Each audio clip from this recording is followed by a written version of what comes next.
Writing तो समझ आती होगी तुम लोगों को मेरी? Yes ma'am. ये क्वेश्चन पेपर राइटिंग में मिलेगा, टाइपिंग में नहीं है इस बार। अच्छा, हम बात कर रहे हैं समास की। समास क्या है, किसे कहते हैं समास?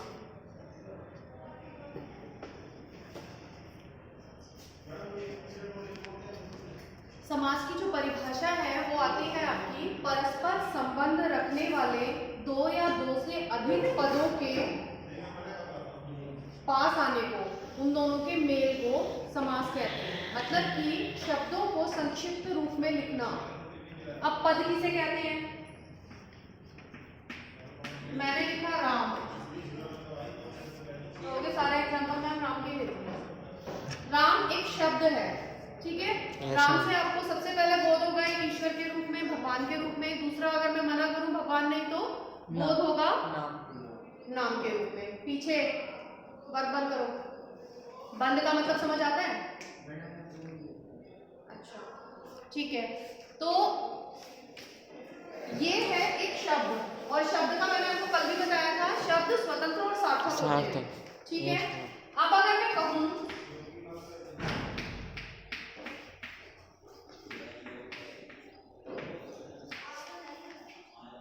राम खाना खाता है, ये बन गया एक सेंटेंस, वाक्य हिंदी में। Yes ma'am. वाक्य। तो जब ये जो शब्द है एक वाक्य में प्रयुक्त होता है तो ये क्या कहलाता है?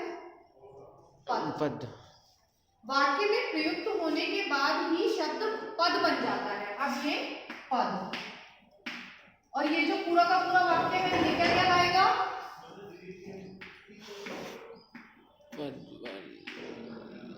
पदबंध, ठीक है। तो हम बात कर रहे हैं परस्पर संबंध रखने वाले। मतलब कि आप लोग, मैंने कल भी बताया था जब उपसर्ग प्रत्यय कराए थे, शब्द जो हमारे शब्दों का निर्माण होता है उपसर्ग से, प्रत्यय से और समास से। 3 प्रकार से होता है। जो आपका उपसर्ग है उसमें शब्दांश जुड़ता है, प्रत्यय है उसमें भी शब्दांश जुड़ता है। लेकिन जो ये आपका समास है इसमें क्या होता है, इसमें दो शब्द आपस में जुड़ते हैं। जब हम उनका विग्रह करते हैं, जब हम उनको अलग अलग करते हैं, तो वो दो शब्द ना रहकर एक पद के रूप में सामने आते हैं। कैसे?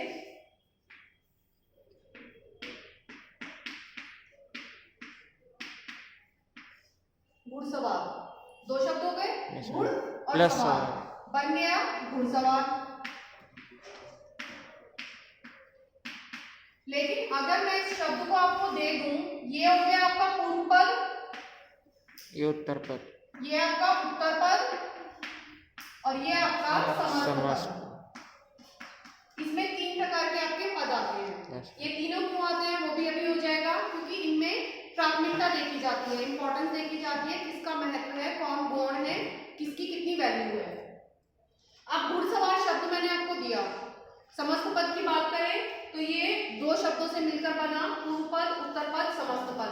अब अगर मैं आपको अपने पास से घुड़सवार शब्द दे रही हूँ और कहती हूँ इसका विग्रह करो, तो गुड़ प्लस सवार नहीं, तो ये गुड़ प्लस सवार नहीं बनेगा, ये बनेगा आयान, क्या बनेगा?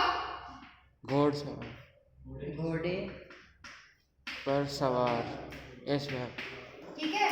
तो ये जो हमारे पास पर निकल के आया, हमें इससे पता लगाना है ये कौन सा समास है। समास के भेद भी बताऊंगी तब। ये बना तत्पुरुष समास, ठीक है। Yes ma'am. तत्पुरुष समास में आपके 6 कारक चलते हैं। पहला कर्ता और एक आपका संबोधन, हे और अरे वाला, ये 2 कारक नहीं होते, बाकी 8 में से 6 कारक आपके इसमें चलते हैं। तो पर कौन से कारक में आता है?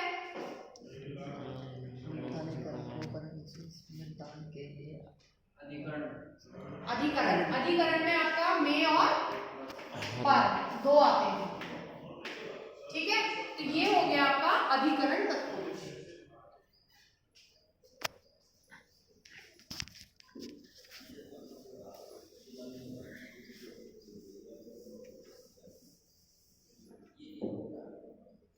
इसकी परिभाषा एक बार और सुन लो। परस्पर संबंध रखने वाले 2 या 2 से अधिक स्वतंत्र सार्थक पदों के संक्षिप्त रूप को समास कहते हैं। अभी मैंने पद की बात की, पद बता दिया आपको किसको कहते हैं वाक्य में प्रयुक्त होने वाला एक शब्द, और एक से ज्यादा जब वो हो जाए तो वो पद, वाक्य के अकॉर्डिंग। और स्वतंत्र और सार्थक, स्वतंत्र और सार्थक कौन होता है? शब्द की परिभाषा है। ये वर्णों का वो समूह जो स्वतंत्र और सार्थक होता है, जिसका अपना अर्थ होता है।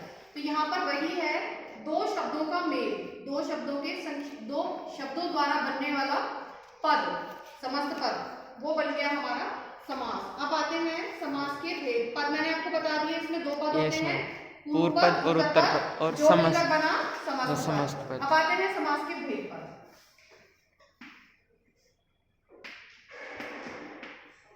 अव्ययीभाव समास, तत्पुरुष समास, तत्पुरुष समास, कर्मधारय समास,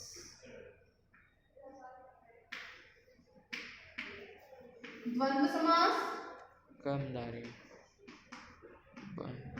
बहुव्रीहि, बहुव्रीहि समास। टोटल हो गए आपके 4 समास।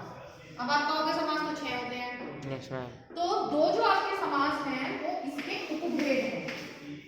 समास के 4 भेद होते हैं और समास के, तत्पुरुष समास के 2 उपभेद, टोटल मिलाकर आपके 6। लेकिन आपके समास कितने होते हैं? 4। 2 तत्पुरुष समास के उपभेद हैं। कौन कौन से? कर्मधारय, कर्मधारय, द्विगु। कोई बात नहीं, द्विगु। ठीक है। अब अगर आप इन चीजों को याद रखते हो तो फायदा क्या है? क्योंकि जब हम किसी भी समास की परिभाषा करते हैं तो हमें ये देखना होता है कि उसकी परिभाषा में कौन से पद की प्रधानता है, हम किस प्रकार समास को पहचान सकते हैं। तो जब हम इन तीनों को एक साथ जोड़ देते हैं, मतलब हम याद रखते हैं कि तत्पुरुष समास के 2 उपभेद हैं, तो जो परिभाषा इसकी है वही इन दोनों की।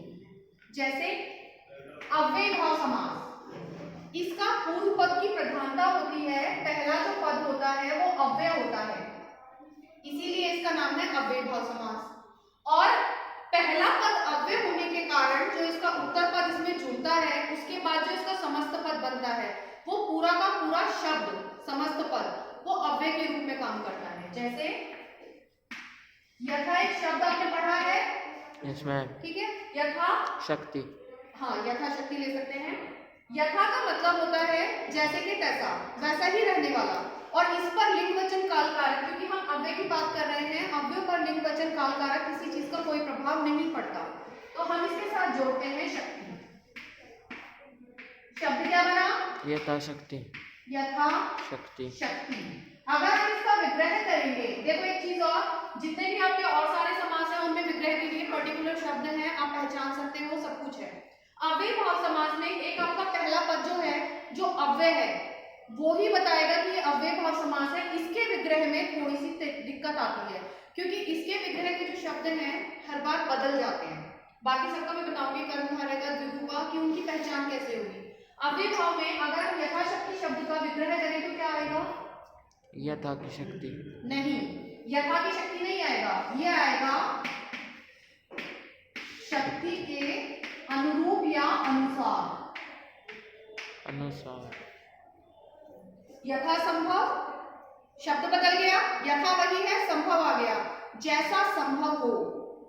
तो आपको पता चला शक्ति के अनुसार में ये विग्रह जो है अलग तरह से हुआ, और यथा संभव का मैंने बोला जो संभव हो, जिस प्रकार से संभव हो, तो विग्रह में परिवर्तन आता है अव्ययीभाव समास में। अब हम बात करते हैं तत्पुरुष समास की। ये मैं इरेज कर रही हूँ, अगर नोट करना है तो साथ साथ नोट करते रहना, नहीं तो वीडियो से नोट कर लेना फिर बाद में। अभी मैंने आपको बोला तत्पुरुष समास का, चलो एक एक के एग्जाम्पल को हम ले लेते हैं।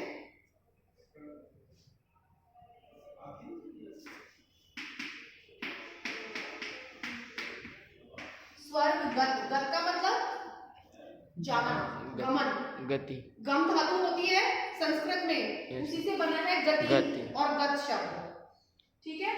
स्वर्ग गत, विग्रह करो तो स्वर्ग में जाने वाला रास्ता, वाला नहीं आएगा साथ में, हमें विग्रह भी स्वर्ग करना है का रास्ता, कम से कम शब्दों में। स्वर्ग रास्ता नहीं है बेटा, गत गत का स्वर्ग मतलब जाना। का गत, स्वर्ग में जाना। स्वर्ग में भी हो सकता है, लेकिन स्वर्गगत का मतलब है स्वर्ग को जाना। कौन सा हमारे यहाँ पर ये निकल के आया? कारक, कर्म। कर्म। कर्म कारक। पहला हो गया आपका। अगला देखिए करण कारक के लिए।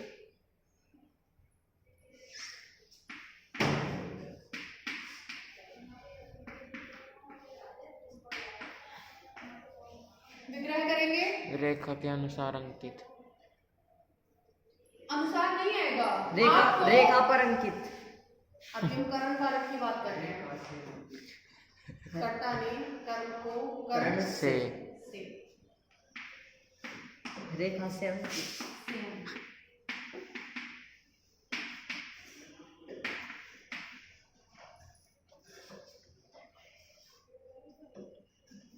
चलो ये वाला तो बता दोगे।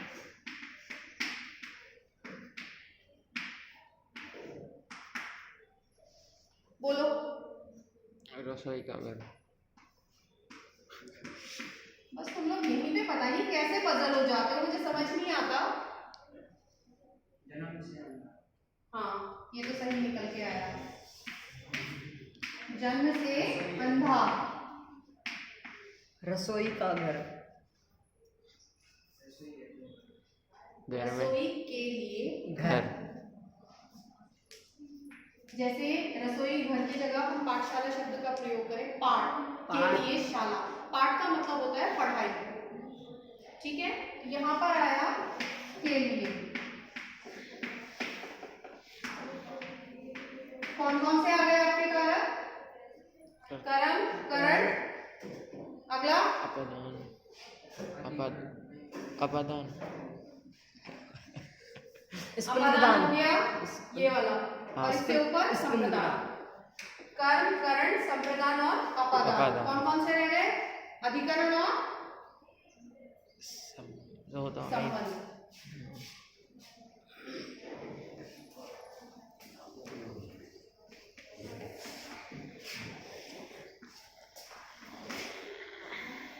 संबंध में आपको कौन कौन से शब्द आते हैं?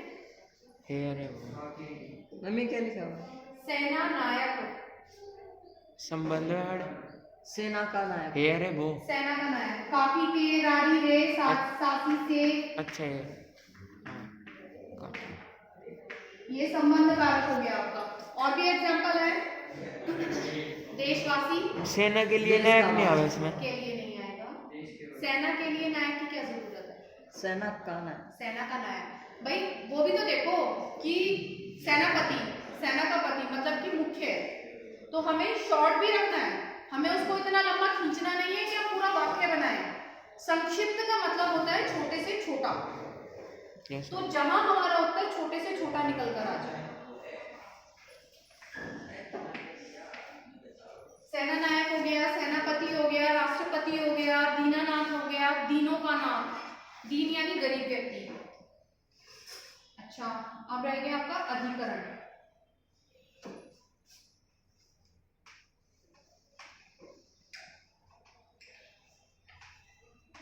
कर्म कुशल। कर्म के लिए कुशल। के लिए नहीं, में। कर्म कर्म में में कुशल कुशल। यानी काम करने में कुशल। ये कार्य कुशल भी हो सकता है। मतलब आएगा कर्म का मतलब क्या होता है? कर्म का कार्य- मतलब भी काम ही कार्य। होता है। कार्य कुशल, कर्म कुशल एक ही बात है। अच्छा एक इसके अलावा होता है आपका नंज तत्पुरुष। तत्पुरुष के 6 नहीं 7 भेद, लेकिन जो मूल रूप से आपके चलते हैं वो यही 6 चलते हैं। अगला अंतिम जो है इसका मतलब होता है नकारात्मक। आपने ये देखा होगा ये वाला इसमें है ना, नंज तत्पुरुष। इसमें अने है वाली। न के विरोध में। न का मतलब होता है इनकार करना, यस। ठीक है। जैसे अन्याय। अन्याय। विग्रह तो करो। अन्न के लिए न्याय। जा- अन्न के लिए न्याय। न्याय ना होना। क्या न्याय न होना। होना? मैंने अभी कहा ना, न का मतलब यहाँ पर नहीं से। विरोधाभास की स्थिति आ गई कि ये काम नहीं होगा। होना। अच्छा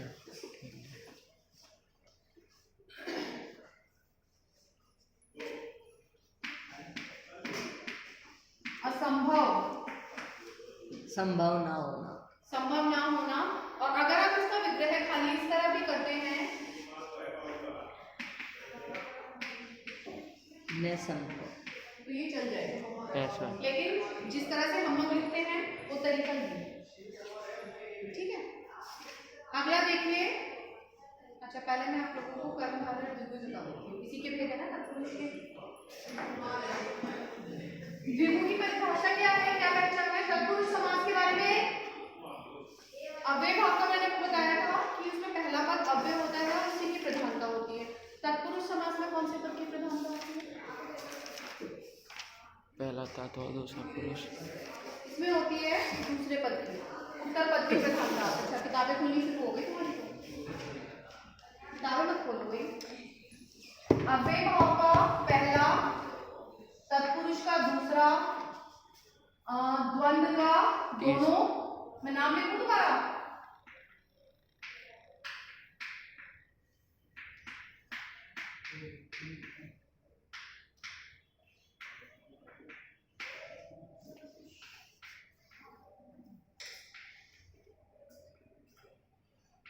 द्वंद्व का एक प्लस एक दोनों।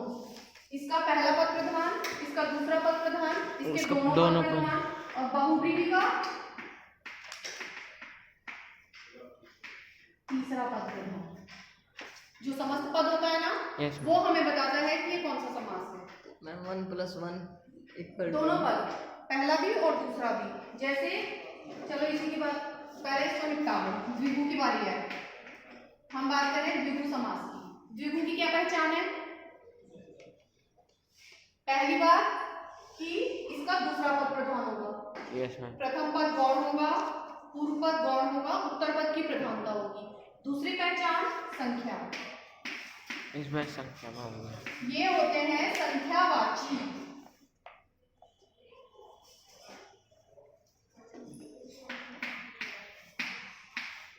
मैंने कहा तिरंगा क्या है? तीन रंगों का 3 रंग का समूह। संहार। तीन, ये तीन निकल के आया। पहला जो शब्द, पहला जो पद होता है इसका पूर्व पद, वो संख्या संख्यावाची होता है और दूसरे पद की प्रधानता होती है। दूसरा पद हमें बताता है कि ये पहले कौन से सा? संबंध क्या है और समूह या समाहार में से कौन सा शब्द आ रहा है। दो शब्दों का इसमें प्रयोग होता है, समूह और समाहार।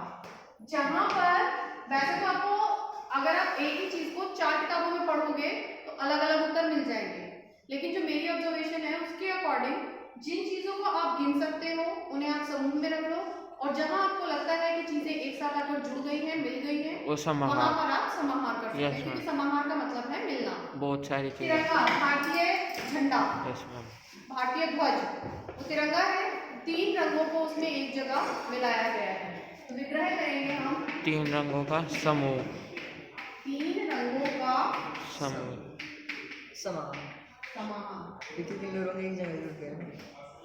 नहीं, खिंड भी जाओगे। लेकिन उनको मिला दिया इसीलिए वो तिरंगा बना। Yes ma'am. दूसरी, अगर मैं कहूँ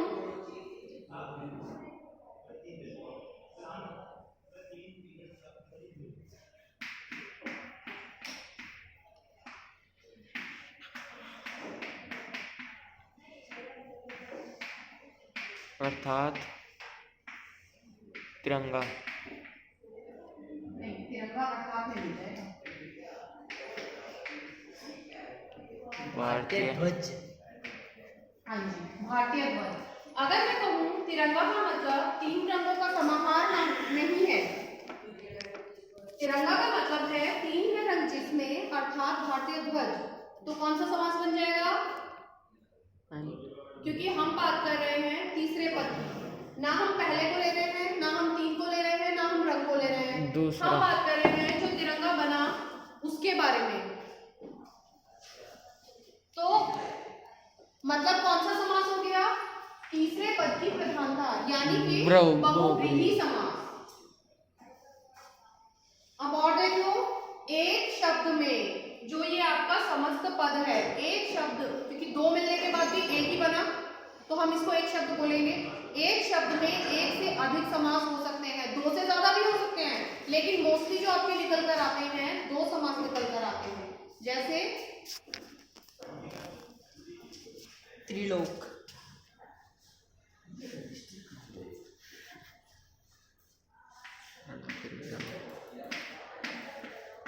अभी मैं द्विगुणी की बात कर रही हूँ क्योंकि उसी के एग्जाम्पल है आगे। पंचतंत्र, पांच है तंत्र जिसके कौन है वो चीज, कौन सी है वो चीज? आपने पंचतंत्र की कहानियां सुनी होंगी। नहीं, कहानियां आती हैं पंचतंत्र की, 5 तंत्रों की कहानियां। Yes, और ये इसके लेखक जहां तक है विष्णु प्रभाकर राय है, ठीक है, एक लेखक की, और बहुत ज्यादा प्रसिद्ध है। स्पेशली बच्चों के लिए ये बुक्स होती हैं, मोटिवेशनल इनमें स्टोरीज होती हैं, मॉरल वैल्यूज की होती हैं। आपके छोटे बच्चों की जो मॉरल वैल्यूज की किताबें होती हैं ना, बुक्स होती हैं, उनमें इनकी पंचतंत्र की कहानियों को लगाया भी जाता है।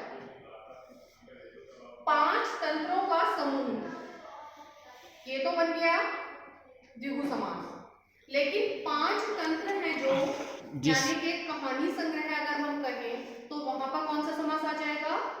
बहुब्रीहि। एक साथ 2 समास आते हैं।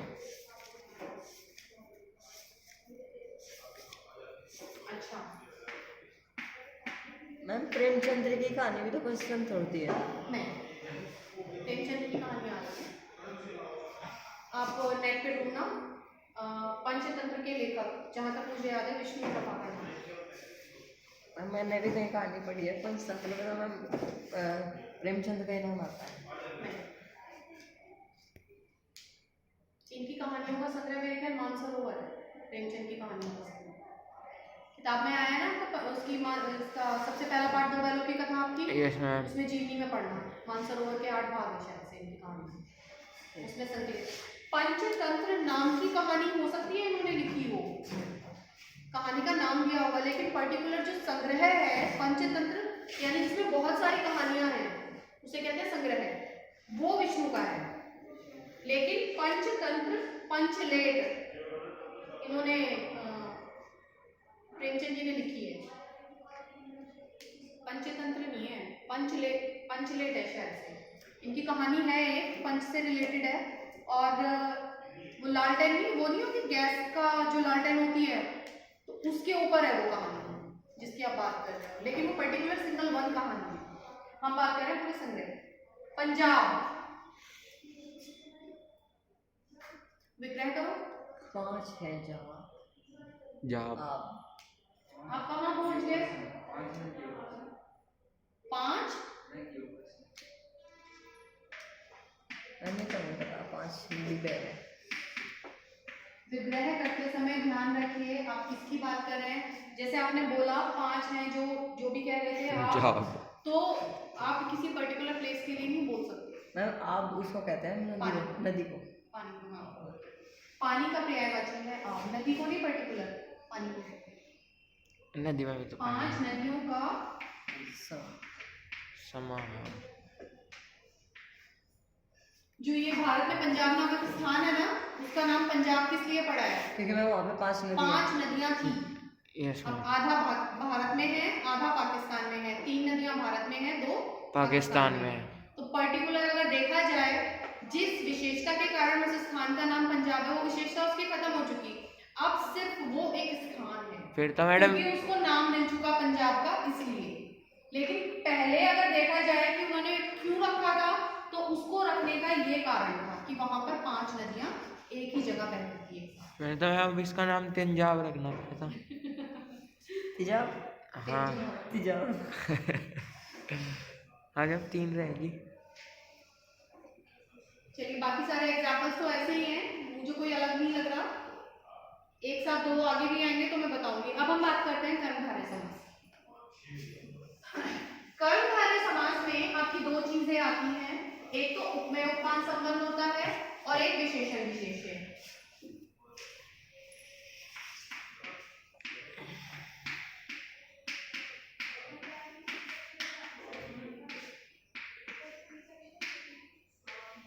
दूसरा उपमेय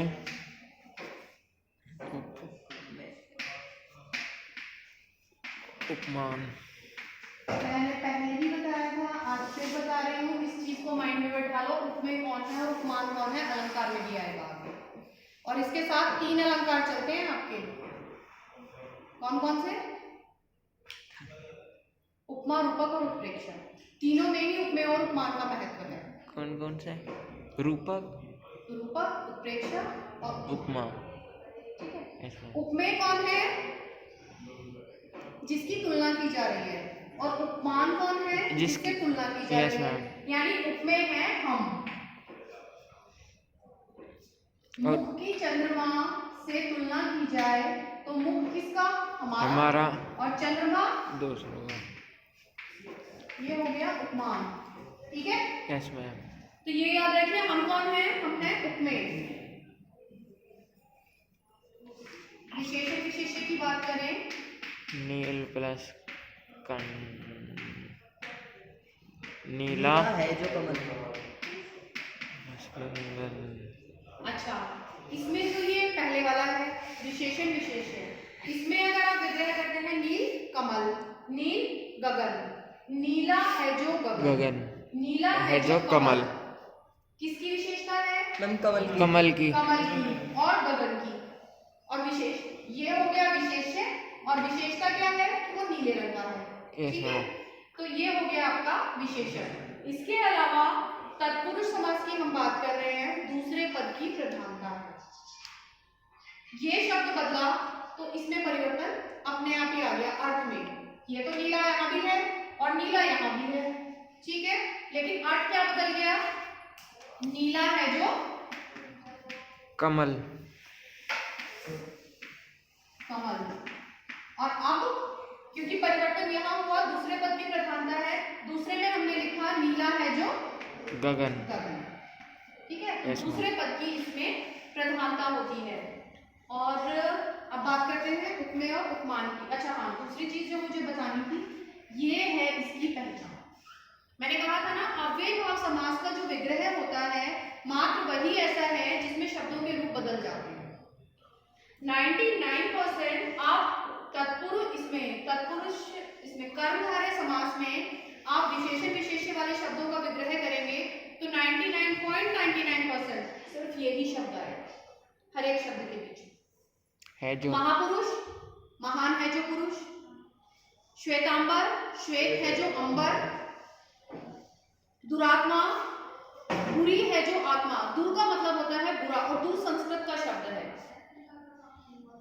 महात्मा, महान है जो आत्मा, पीतांबर, पीला है जो अंबर। अच्छा, हिंदी में आपके संस्कृत के शब्दों का बहुत प्रयोग होता है। जैसे हम बात करें पीतांबर की, तो पीत शब्द का अर्थ है हिंदी में पीला।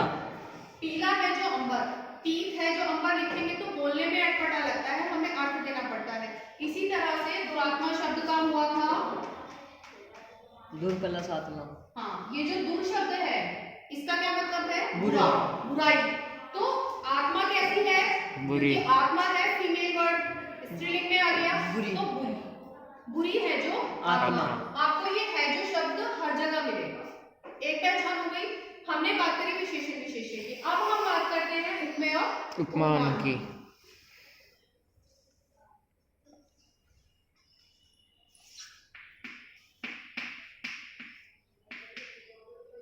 पेपर के बीच में खुलेगा स्कूल। हाँ, स्कूल कंटिन्यू है।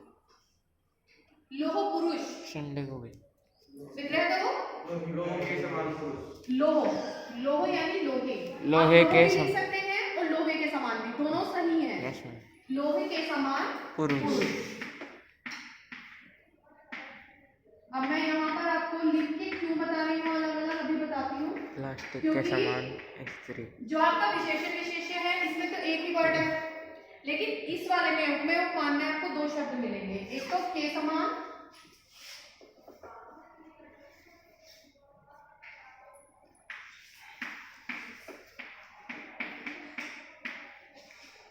और दूसरा है देह। किसको कहते हैं?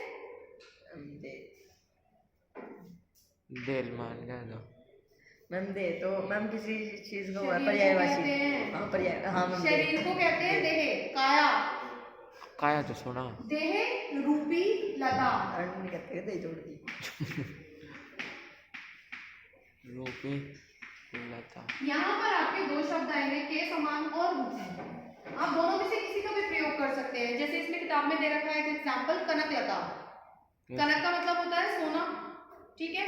सोने के समान लता, कनक के समान लता। लेकिन कनक रूपी लता लिखेंगे तो भी गलत नहीं है। दोनों में से किसी का भी प्रयोग करें। अगर आप लिख रहे हैं तो गलत नहीं है, लेकिन थोड़ा सा बोलने में कई बार अटपटा लगता है। लोह रूपी पुरुष, ठीक है। लोहे के समान पुरुष, ठीक है। तो यहाँ पर परिवर्तन हुआ, सिर्फ बोलने का है। जब आप लिखते हैं थोड़ा सा इस चीज का ध्यान रखें। यहाँ पे दो शब्द आते हैं, के समान और रूपी। हो गया तत्पुरुष का, इसका कर्मधारय का। क्रोधाग्नि क्या निकलेगा? क्रोध के समान। हाँ जी, क्रोध के समान अग्नि। विग्रह के समय जब आप देखते हैं तो आपको अपने आप काफी शब्दों का पता चल जाता है। आपको परेशानी सिर्फ अव्यय भाव समास में हो सकती है। मृगलोचन, मरा गया जिसके लोचन। मृगलोचन,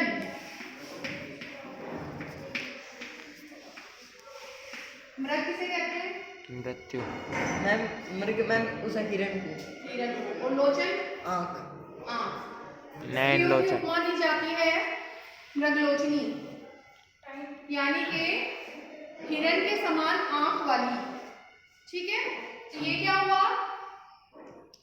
हिरण। मृग के समान आंख, मृग के समान लोचन। विग्रह करना है, सारे शब्दों का नहीं बदलना। हिरण नहीं लिख सकते मैडम, हिरण के समान आँख। हिरण के समान मृग के समान लोचन। मैंने अभी वही बोल रही थी कि जब विग्रह करते हैं तो प्रयास करें ज्यादा शब्दों का परिवर्तन ना करें। ओके।